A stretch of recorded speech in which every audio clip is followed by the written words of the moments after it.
اور سپردگی کی جگہ یعنی جہاں اس کا مکان یا اس کی قبر بنے گی، اللہ تعالیٰ اس کو بھی جانتا ہے، اس کا بھی رب کریم نے بندوبست کیا ہے، اور یہ سب کچھ روشن کتاب میں مذکور ہے۔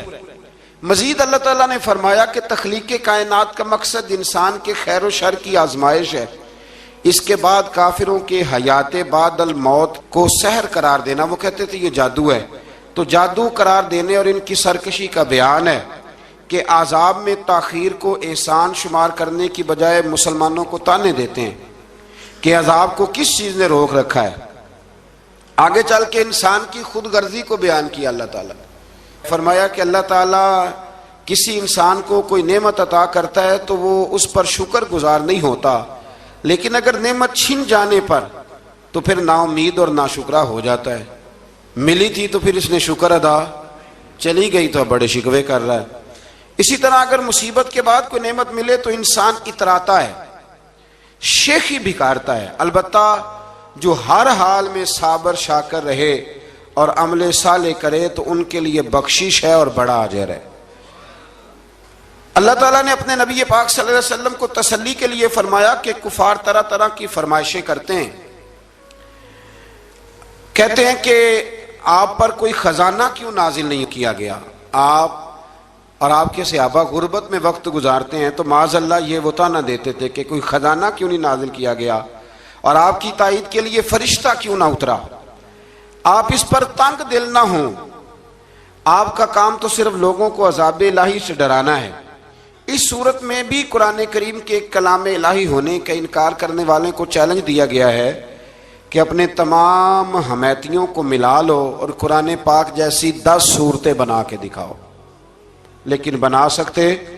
آیت نمبر 15 میں ارشاد فرمایا کہ دنیا اور اس کی زینت کے طلبگاروں کو ان کے اعمال کا اجر اسی دنیا میں مل جائے گا، لیکن آخرت میں پھر ان کا کوئی حصہ نہیں ہوگا، اجر آخرت کے اعتبار سے ان کے اعمال باطل ہو جائیں گے۔ آیت نمبر 17 میں قرآن کی حقانیت کا انکار کرنے والوں کے لیے نار جہنم کی وعید کا ذکر ہے، اور قرآن کے اللہ کی جانب سے حق ہونے اور بغیر کسی شک کے اس پر ایمان لانے کا ذکر ہے۔ اس کے بعد اللہ تعالیٰ پر جھوٹ باندھنے والوں اور اللہ کے رستے سے روکنے والوں کا ذکر کیا گیا کہ قیامت کے دن ان پر گواہ پیش ہوں گے کہ یہ اپنے رب پر جھوٹ باندھتے تھے، اور ان پر اللہ کی لعنت، ان کے لیے دوہرے عذاب اور آخرت میں ان کی یقینی ناکامی کا ذکر ہے۔ یہاں ایک بات آپ سے بھی عرض کروں، ہم بھی کئی دفعہ نا بھولے پن میں کہہ دیتے اللہ نے یہ بھی تو فرمایا نا جی قرآن میں، تو جب تک آپ پڑھ نہیں لیتے یا سن نہیں لیتے تب تک یہ جملہ بولنے کی ضرورت ہے۔ اسی طرح نبی پاک علیہ السلام نے فرمایا جس نے مجھ پر جھوٹ باندھا، جھوٹی حدیث بیان کی، وہ میں نے کہا ہی نہیں تھا پر اس نے جھوٹی حدیث بیان کی، تو حضور فرماتے اس نے حدیث نہیں سنائی بلکہ اپنا جہنم کے اندر مکان بنا لیا ہے۔ تو قرآن و سنت کے معاملے میں جس چیز کا علم نہ ہو، جس کی پوری خبر نہ ہو، آپ اس کے حوالے سے کوئی بات کر سکتے، احتیاط کریں، بہت احتیاط کریں۔ آیت نمبر 23 میں بتایا کہ جو ایمان لائے اور جنہوں نے نیک کام کیے اور اپنے رب کے حضور عاجزی کی تو یہ لوگ ہمیشہ جنت میں رہیں گے۔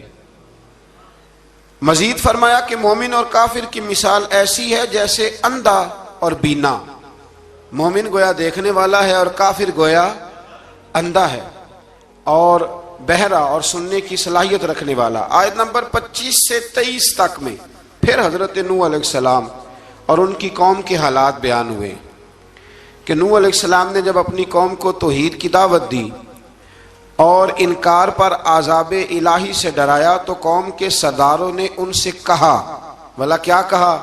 کہنے لگے آپ تو ہم جیسے بشر ہیں، تو ہماری طرح ہی ہیں آپ، اور آپ کے پیروکار پسماندہ یعنی غریب لوگ ہیں اور کم عقل لوگ ہیں، ہماری رائے میں آپ کو معاذ اللہ ہم پر کوئی فضیلت حاصل نہیں، بلکہ معاذ اللہ ثم معاذ اللہ۔ کہنے لگے آپ تو جھوٹے ہیں، اللہ کے نبی کو کہہ رہے ہیں معاذ اللہ، استغفر اللہ۔ نوح علیہ السلام نے جواب دیا کہ میں اپنے رب کی جانب سے واضح دلیل رکھتا ہوں اور اس نے مجھے رحمت سے نوازا ہے، لیکن تم میرے مقام کو سمجھنے کی صلاحیت نہیں رکھتے، تم اتنی صلاحیت رکھتے نہیں ہو۔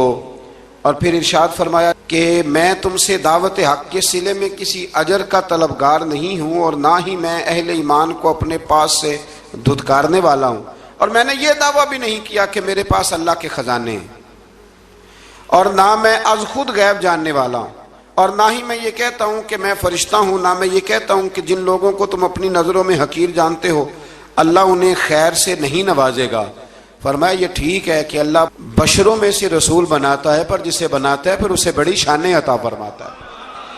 پہلے دن سے انسان کا یہ مسئلہ ہے، پہلے دن سے انسان کا یہ مسئلہ ہے کہ وہ کہتا ہے میں انسان سے ہدایت حاصل کروں، لیکن رب نے بھی قانون بنایا ہے کہ اللہ تبارک و تعالیٰ بندے پر ہی وحی فرماتا ہے۔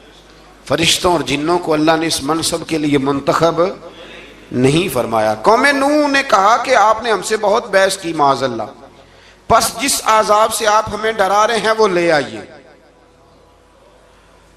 تو نوح علیہ السلام نے کہا کہ اللہ چاہے گا تو تم پر عذاب بھی آ جائے گا۔ آیت نمبر 37 سے 47 میں بتایا کہ اللہ تعالیٰ کی طرف سے نوح علیہ السلام کو حکم ہوا کہ ہماری نگرانی میں اور ہماری وحی کے مطابق آپ کشتی بنائیے، اور ظالموں کے بارے میں ہم سے کوئی بات نہ کریں۔ حضرت نوح کی خواہش تھی کہ یا اللہ انہیں بھی معاف کر دے، فرمایا یہ ظالم ہے تو میرے نبی ان کے بارے میں مجھ سے کوئی بات نہ کریں، وہ ضرور غرق ہو جائیں گے۔ پھر وہ کشتی بنانے لگے، اور جب ان کی قوم کے سردار ان کے پاس سے گزرتے تو ان کا مذاق اڑاتے۔ یہ آپ کیا کر رہے ہیں؟ آج بھی وزیر مشیر بڑے بڑے لوگ اللہ ماشاءاللہ دینداروں کا مذاق اڑاتے نہیں؟ اڑاتے ہیں کہ نہیں اڑاتے مذاق؟ یہ کن کا طریقہ ہے؟ یہ تو قرآن مجید کہہ رہا ہے کہ حضرت نوح کی قوم جو کافر تھی ان کا طریقہ ہے اہل ایمان کا مذاق اڑانا۔ تو وہ مذاق اڑانے لگے۔ نوح علیہ السلام نے کہا کہ وہ وقت آنے والا ہے کہ جب تمہارا مذاق اڑایا جائے گا اور تمہیں پتہ چل جائے گا کہ رسوا کن عذاب کس پر آئے گا۔ اللہ تعالیٰ نے فرمایا جب ہمارا حکم عذاب آ پہنچا اور تندور ابلنے لگا، تندور سے آگ نکلا کرتی ہے، پانی نہیں نکلا کرتا، پر نوح علیہ السلام کی قوم پر جب عذاب آیا تو پانی تندور سے نکلا، تندور سے اللہ نے پانی نکالا، جہاں سے پانی نکلا نہیں کرتا، تندور ابلنے لگا۔ اللہ اکبر۔ تو اللہ تبارک و تعالیٰ نے فرمایا تو ہم نے نوح علیہ السلام سے کہا کہ آپ خود اور اپنے گھر والوں کے ساتھ اس کشتی میں سوار ہو جائیں، اور اہل ایمان کو بھی سوار کر لیں، اور ہر چیز کے جوڑے یعنی نر اور مادہ کو سوار کر لیں، اور ان کے ساتھ ایمان والے بہت کم تھے۔ حضرت نوح علیہ السلام دعائیں پڑھتے ہوئے سوار ہو گئے۔ پھر کیا ہوا؟ کشتی انہیں پہاڑوں جیسی موجوں میں لے جا رہی تھی کہ نوح علیہ السلام الگ کھڑے ہوئے اپنے بیٹے سے فرمانے لگے بیٹے ہمارے ساتھ کشتی میں سوار ہو جا اور کافروں کے ساتھ نہ رہو۔ اس نے یعنی نوح علیہ السلام کے بیٹے نے کہا کہ میں آپ کے ساتھ نہیں بیٹھوں گا، ابھی کوئی پہاڑ آئے گا تو میں پہاڑ کی پناہ لے لوں گا۔ اگر کسی نیک آدمی کا بیٹا کبھی غلط نکل آئے تو اس کا مطلب یہ نہیں کہ اس نے تربیت ٹھیک نہیں کی، ہاں یہ اعتراض چھوڑ دیں، اس لیے کہ نوح علیہ السلام کا بیٹا کافر ہو گیا، اور جب سیلاب نظر آیا تو اس سے کہا کہ آجا سوار ہو جا، تو کہنے لگا میں نہیں بیٹھوں گا، میں تو کسی پہاڑ کی پناہ لے لوں گا اور میں اس کے اندر چھپ جاؤں گا اور وہ پہاڑ مجھے پانی سے بچا لے گا۔ نوح علیہ السلام نے کہا آج اللہ کے حکم کے سوا کوئی بچانے والا نہیں ہے سوائے اس کے جس پر اللہ رحم فرمائے۔ پھر ان دونوں کے درمیان موج حائل ہو گئی، ایسے ایک موج اٹھی اور حضرت نوح کا بیٹا ڈوب گیا۔ اور جب حضرت نوح کا بیٹا ڈوبا اللہ کی طرف سے حکم ہوا اے زمین اپنا پانی نگل لے، اے آسمان تھم جا، پانی خوش ہو گیا، اللہ کا فیصلہ نافذ ہو گیا اور کشتی کوہ جودی پر ٹھہر گئی۔ نوح علیہ السلام نے اللہ سے التجا کی کیا میرے پروردگار میرا بیٹا اور میرے اہل سے ہے اور تیرا وعدہ سچا ہے کہ تم میرے اہل کو بچا لے گا۔ اللہ نے فرمایا نوح وہ آپ کے اہل میں سے ہے ہی نہیں، وہ آپ کے اہل میں سے ہے ہی نہیں، اہل میں سے وہ ہوگا جو آپ کے طریقے پہ چلے گا، جو طریقے پہ نہ چلے وہ نسل میں سے ہے ہی نہیں، وہ ختم ہو گئی بات۔ اللہ اکبر۔ اس کے اعمال ٹھیک نہیں، جس بات کی حقیقت کا آپ کو معلوم نہ ہو اس کے بارے میں سوال نہ کریں۔ تو نوح علیہ السلام نے اللہ تعالیٰ سے اپنی اس اجتہادی خطا پر مغفرت اور رحم کی دعا کی۔ پھر طوفان نوح تھم جانے کے بعد وہ سلامتی کے ساتھ اتر گئے۔ اجتہادی خطا میں نے ایک لفظ بولا ہے، یہ اجتہادی خطا کا مطلب یہ ہے کہ بعض اوقات انبیاء سے ایسی باتیں سرزد ہو جاتی ہیں کہ جو تعلیم امت کے لیے ضروری ہوتی ہیں، تاکہ لوگوں کو پتہ چل جائے کہ اللہ کی بارگاہ میں توبہ کیسے کرنی۔ اگر وہ لوگ توبہ نہ کرتے تو ہمیں توبہ کے طریقے سمجھ میں، یعنی ان سے اجتہادی خطا ہو گئی، کہنے میں کرنے میں کوئی ایسی بات ہو گئی جو بظاہر اللہ تعالیٰ کی رضا والی، تو فوراً معافی مانگ لیتے تھے۔ لیکن اب امتی اٹھ کے کہے کہ نبی گناہ گار ہے معاذ اللہ۔ حضرت آدم نے دعا مانگی تھی نا، ربنا ظلمنا انفسنا، اے اللہ ہم نے اپنی جانوں پر ظلم کیا، انہوں نے کہا تھا۔ تو اگر کوئی بندہ حضرت آدم کو ظالم کہے گا تو کافر ہو جائے گا، تو اگر وہ کہے کہ وہ تو خود کہہ رہے ہیں، ایک بندہ اڑ جاتا ہے، کہتے ہیں تو خود کہہ رہے ربنا ظلمنا، تو خدا کے بندے وہ اللہ کے نبی ہیں، وہ رب سے کہہ رہے ہیں، وہ عاجزی کے طور پر کہہ رہے ہیں۔ کچھ لوگ اڑ جاتے ہیں، کہتے ہیں خود حضور نے کہا ہے جی انا بشر مثلکم، میں تمہاری طرح کا بشر ہوں، خود نبی پاک نے کہا ہے۔ عجیب بیوقوف بندے ہو، نبی کریم تو کہہ سکتے ہیں پر امتی اٹھ کے نہیں کہہ سکتا۔ اس نے تو کہنا ہے وہ حبیب اللہ ہے، اس نے تو کہنا ہے وہ قیامت میں شفاعت کرنے والے ہیں، امتی نے تو کہنا ہے وہ سارے نبیوں کے سردار ہیں، وہ امام الانبیاء ہیں۔ امتی وہ لفظ ادا کرے گا جو اس کے بنتے ہیں۔ اب کوئی بندہ اٹھ کے کہہ دے، دیکھے نا ایک بہت بڑا عالم تقریر کرتے ہوئے کہے جی میں تو ان پڑھ آدمی ہوں، تو اس کا شاگرد کہے کہ استاد جی قسم اٹھائے آپ نے تقریر میں کہا نہیں میں ان پڑھ ہوں، آپ تو ان پڑھ ہے۔ تو یہ بات ادب ہے کہ بے ادبی ہے؟ چلیں اس سے آگے چلتے ہیں، یہ بھی ذرا مشکل سے سمجھ میں آئے گی۔ ایک اور بات جو جلدی سمجھ میں آ جائے گی، ایم این اے جب اعلان کرتا ہے، تقریر کرتا ہے، الیکشن لڑتا ہے، تو کہتا نہیں میں قوم کا خادم ہوں، کہتے ہیں نا کہ میں قوم کا خادم سے آپ کیا کچھ کراتے ہو؟ سارے کام کراتے ہیں نا۔ خادم کو بندہ یہ بھی کہہ لیتا ہے کہ جھاڑو دے دے گلی میں، کہتے ہو کہ نہیں کہتے؟ تو اس نے بھی تو سپیکر میں کہا میں خادم ہوں، کہو اس سے کہ جھاڑو دے گلی میں آ کے، پھر پتہ کیا حال ہوگا؟ جھاڑو تو نہیں آئے گا اور ہو سکتا ہے کچھ ہے آ جائے۔ تو اس لیے اب کوئی بندہ کہے جی انہوں نے خود کہا ہے، تو ایک کچھ پوری جماعت ہے لوگوں کی جو بات کو سمجھتی نہیں، کہتے ہیں خود کہا ہے میں بشر ہوں، انہوں نے خود کہا میں غیب نہیں جانتا، انہوں نے خود کہا میرے پاس خزانہ کوئی نہیں، انہوں نے خود کہا میرے پاس کوئی شے نہیں۔ تو اس لیے آپ سمجھیں کسی کے لفظوں پر اگر آپ گرا لگا کے بیٹھیں گے تو پھر اس سے بے ادبی ہوگی۔ تو نوح علیہ السلام نے اللہ سے اپنی اجتہادی خطا کی معافی مانگی۔ اب حضرت نوح کو کوئی خطا کار کہے گا تو بہت بڑا مجرم بن جائے گا، اس لیے کہ وہ اللہ کے نبی ہیں۔ آیت نمبر 50 میں قوم عاد کا ذکر ہے، اور ان کی طرف دعوت توحید دینے کے لیے اللہ تعالیٰ نے حضرت ہود علیہ السلام کو بھیجا۔ ہود علیہ السلام نے قوم سے کہا کہ میں تم سے کسی چیز کا اجر طلب نہیں کروں گا، میرا اجر میرے اللہ کی بارگاہ میں ہے، پس تم اپنے رب سے بخشش مانگو، پھر اس کی بارگاہ میں توبہ کرو، اللہ تعالیٰ تم پر موسلا دار بارش برسائے گا اور تمہاری قوت میں اضافہ فرمائے گا۔ قوم عاد نے دعوت حق کو رد کیا اور ایمان نہ لائے، بلکہ ہود علیہ السلام پر طنز کیا۔ وہ کہنے لگے کہ ہمارے تو معبودوں نے، ہمارے بتوں نے معاذ اللہ آپ کو پاگل بنا دیا ہے، آپ کو مجنون بنا دیا ہے، الٹا حضرت ہود کو کہنے لگے، اس لیے آپ ایسی باتیں کرتے ہیں۔ ہود علیہ السلام نے کہا میں اللہ کو گواہ بناتا ہوں اور تم بھی گواہ رہنا کہ میں تمہارے شرک سے بری ہوں، اور میں اللہ پر توکل کرتا ہوں، اور میں نے رسالت کا حق ادا کر دیا ہے۔ آیت نمبر 58 میں اللہ تعالیٰ نے فرمایا جب ہمارے عذاب کا وقت آ گیا تو ہم نے اپنی رحمت سے ہود اور ان کے ساتھ مومنوں کو نجات عطا کی۔ قوم عاد نے اللہ کی نشانیاں اور رسولوں کو جھٹلایا اور دنیا اور آخرت میں لعنت کے حقدار ہوئے۔ آیت نمبر 61 میں پھر سے حضرت صالح علیہ السلام اور ان کی قوم سمود کے حالات کو بیان کیا گیا۔ حضرت صالح نے کہا ہے میری قوم اللہ وحدہ لا شریک کی عبادت کرو، اس سے بخشش طلب کرو، اس کی بارگاہ میں توبہ کرو، اس نے تمہیں زمین سے پیدا کیا ہے، اس پر آباد کیا ہے۔ جواب دیا ہے صالح ہمارے آباء و اجداد کے معبودوں کی عبادت کو روکنے سے پہلے ہمیں آپ سے بڑی امیدیں تھیں، اور اب آپ ہمیں روکنے لگ گئے ہیں باپ دادا کے دین سے، لیکن اب ہمیں آپ کی دعوت کے بارے میں شکوک ہیں۔